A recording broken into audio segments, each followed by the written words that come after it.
असे टेस्टी आरोग्यदायक कोबीचे पराठे तयार झालेत.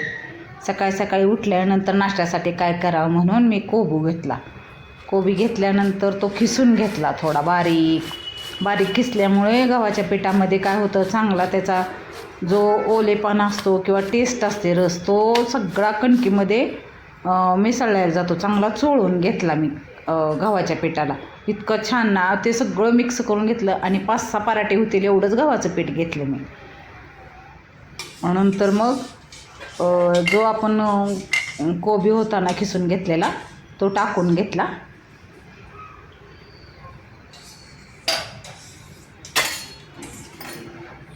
चवीनुसार मीठ, थोडीशी हळद. सकाळी सकाळी नाश्त्यासाठी छान आहे खरं. आणि आलं आणि हिरवी मिरची केली त्यांना बारीक, त्याची पेस्ट ती टाकून घेतला. आणि जो कोबी ते चांगला चोळून घेतला असा पिठाबरोबर. त्याचे जे पाणी असतं ते सगळं ते पिठाला लावून घेतलं आणि चोळून घेतलं एकसारखं, एक जीव होण्यासाठी. आणि थोडंसं 1 चमचा तेलाचं मोहन घातलं, गारच घातलं आपलं. आणि नंतर थोडं पाणी घेऊन मळून घेतलं. कठीण मळायचं, पातळ पराठे येण्यासाठी. पातळ नाही मळायचं, असं कठीण मळायचं. थोड्या उशीर भिजत ठेवलं झाकून मी. आणि नंतर करायला घेतले. असे छोटे गोळे करून घेतले आणि पातळ लाटले. इतके आमच्या नातीला पण आवडले ना, खूप आवडले. अजून ते म्हणत होते आजी, मला तरी पराठे इतके आवडायला लागलेत ना. आणि तूप लावल्यावर तर इतके टेस्टी लागतात ना, खूपच टेस्टी लागतात.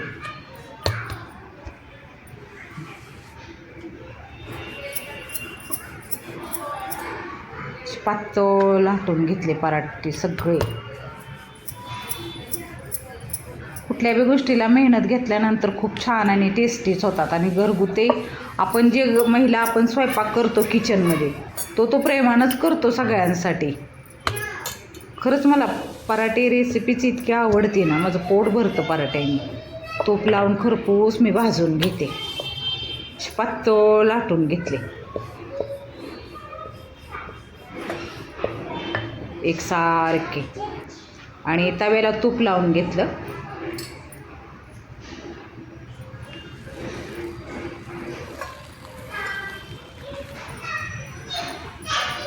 चांगले बारीक गॅसवर शेकून घ्यायचे.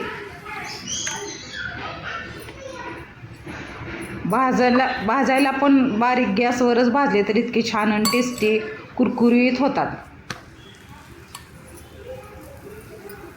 दोन्ही बाजूला तूप लावून घेतलं.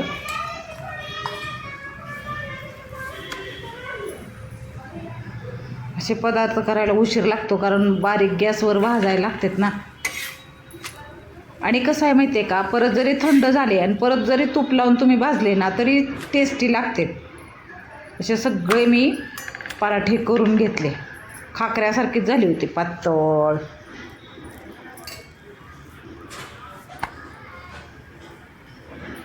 असे सगळे पराठे करून घेतले.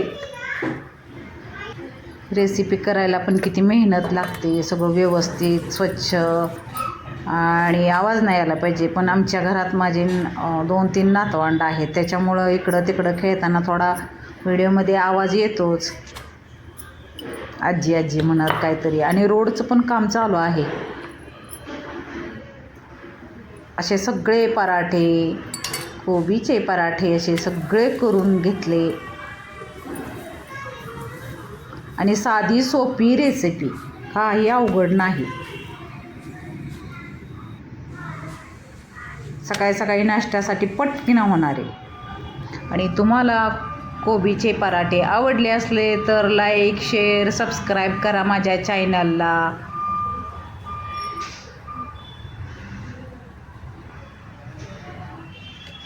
दह्याबरोबर किंवा तुम्ही लोणच्याबरोबर सुद्धा खाऊ शकता. आंब्याच्या किंवा लिंबाच्या लोणच्याबरोबर खूप टेस्टी आणि आरोग्यदायक असे कोबीचे पराठे तयार झाले. या जेवायला गरम गरम कोबीचे पराठे खूप सुंदर आणि टेस्टी आणि आरोग्यदायक. दही आणि पराठे. आपण केलेला पदार्थ छान होतो आणि तुपात भाजलाय, खरपूस तुपात भाजला म्हणजे खूप छान लागतो. खरंच छान झाले, मस्त झाले.